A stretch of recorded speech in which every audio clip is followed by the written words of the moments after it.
In shamanic practice, two of the worst kinds of demons, inner demons, we call them parasites. They eat your chi.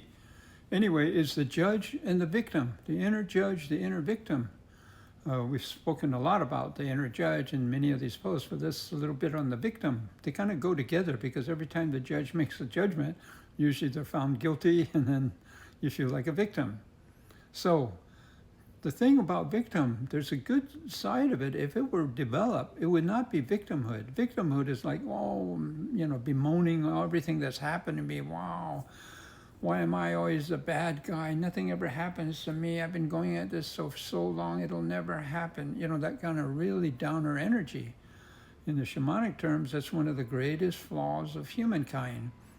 To bemoan your fact, thinking that all these bad things are happening to me. Look at what's happened to me. No, for the warrior, nothing happens to you. You always have a choice of how you can choose to react to things that you have to confront. So you have a choice to turn it. Now, if you really turn it from being poor me kind of syndrome, look at our president. He's a real classic example of it, a crystalline example. You're like, look at me, everybody's going against me. I've had to suffer more than any other president, etc. That kind of thinking. Anyway, we don't want to get caught up with that. So what happens if you can do transformation on that victim? Oh, then in the higher evolution of it, it's not victimhood, it's forbearance. Forbearance is the ability to absorb the slings and arrows of life without getting thrown off center. Like there's a lot of paths to just do just that, like we've mentioned in the Zen saying about the Zen of eating bitter.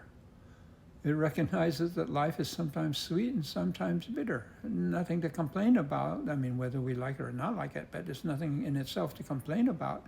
It's just the textures of life. Sometimes it's bitter, so there's a real art of eating bitter. So that would be forbearance. If you can gain forbearance, then coming along with it would be equanimity. You can take the ups and downs of life in stride without getting thrown off center. You would then become invincible.